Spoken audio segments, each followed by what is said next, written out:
یہ کہانی ایک رنگین سے گاؤں کی ہے جہاں سب جانور اپنے اپنے کام میں خوش رہتے تھے۔ پرندے گاتے، گائیں کھیتوں میں گھاس چرتی، بکریاں اچھل کود کرتی اور بندر درختوں پر کھیل کود کرتے۔ سب خوش تھے سوائے ایک جانور کے جو کہ کتا تھا۔ یہ کتا باقی کتوں کی طرح سیدھا سادہ نہیں تھا بلکہ تھوڑا سا لالچی تھا۔ وہ ہمیشہ دوسروں کے پاس دیکھتا کہ ان کے پاس کیا ہے اور سوچتا یہ سب مجھے کیوں نہیں ملتا، سب کچھ میرا ہونا چاہیے۔ ایک دن کتے کو ایک بڑا سا گوشت کا ٹکڑا ملا۔ وہ خوشی سے اچھلنے لگا۔ کتا بولا، ہو یہ گوشت تو میرا ہے، لیکن اگر مجھے اس سے بھی بڑا ٹکڑا مل جائے تو کتنا مزہ آئے۔ وہ گوشت منہ میں دبائے پل کے اوپر سے جا رہا تھا۔ نیچے دریا بہہ رہا تھا۔ کتے نے پانی میں اپنی پرچھائی دیکھی۔ اسے لگا جیسے ایک اور کتا گوشت لیے کھڑا ہے۔ کتا زور سے بھونکا، وہ تیرا گوشت بھی مجھے دے۔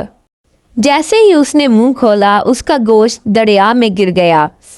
کتا رونے لگا، اوہ نہیں، میں نے اپنی لالچ میں اپنا ہی گوشت گوا دیا۔ کتا بہت پریشان ہوا اور دوسرے جانوروں کے پاس گیا۔ بندر ہنستے ہوئے بولا، ہا، ارے لالچی کتے، یہ سب تیرے ساتھ ہونا ہی تھا۔ بکری بولی، لالچ ہمیشہ نقصان دیتی ہے۔ چڑیا نے بھی کہا، اگر تم خوش رہتا تو یہاں نہ ہوتا۔ کتا ان سب کی باتیں سن کر اور زیادہ چڑچڑا ہو گیا، لیکن دل میں بولا، میں انہیں دکھا کر رہوں گا۔ لالچی ہونا برا نہیں ہے، بس مجھے صحیح طریقہ سیکھنا ہے۔ کتا جنگل کی طرف نکل گیا۔ وہاں ایک لومڑی ملی جو خود بہت چالاک اور تھوڑی لالچی تھی۔ لومڑی نے کہا، کتیا بھائی، اگر تو میرا ساتھ دے تو ہم دونوں مل کر دوسروں کا کھانا چھین سکتے ہیں۔ کتا خوش ہو گیا۔ وہ بولا، ہاں، یہ تو زبردست آئیڈیا ہے۔ دونوں نے مل کر خرگوش کے گاجر چھینے، کبوتر کے دانے چھینے اور بندر کے کیلے تک کھانے کی کوشش کی۔ سب جانور تنگ آ گئے۔ بندر نے کہا، یہ کتا اور لومڑی تو سب کا سکون خراب کر رہے ہیں، ہمیں کوئی حل نکالنا ہوگا۔ سب جانوروں نے مل کر ایک منصوبہ بنایا۔ انہوں نے کہا، اگر لالچی کو لالچ کے جال میں ہی پھنسایا جائے تو وہ خود سیکھ جائے گا۔ بندر نے ایک درخت پر شہد کا بڑا سا برتن لٹکا دیا۔ گائے نے تازہ گھاس کا ڈھیر لگایا۔ چڑیا نے چمکتے موتیوں کو ریت میں دبا دیا۔ اور سب سے آخر میں دریا کے کنارے ایک بڑا سا گوشت کا ٹکڑا رکھا گیا۔ کتا اور لومڑی خوش ہو گئے۔ کتا بولا، ہاں، آج تو دعوت ہے۔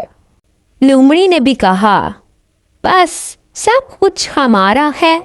دونوں بھاگے اور پہلے شہد پر ٹوٹ پڑے لیکن شہد میں پھنس کر چپک گئے۔ پھر گھاس کھانے دوڑے لیکن گائے نے انہیں ڈانٹا۔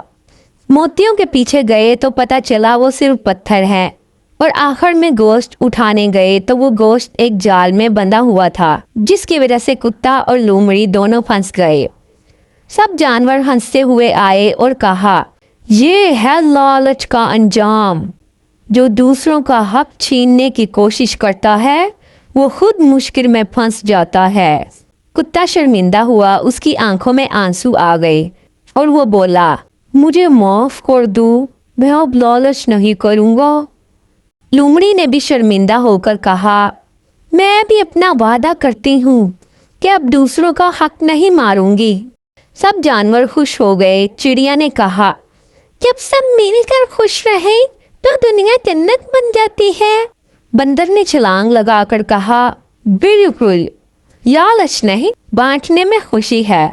کتا اور لومڑی اب سب کے ساتھ کھیلنے لگے اور یوں گاؤں میں پھر سے سکون اور ہنسی خوشی لوٹ آئی۔ اس کہانی سے ہمیں یہ سبق ملتا ہے کہ لالچ انسان یا جانور کو ہمیشہ نقصان پہنچاتا ہے۔ خوشی تب بڑھتی ہے جب ہم دوسروں کے ساتھ بانٹتے ہیں۔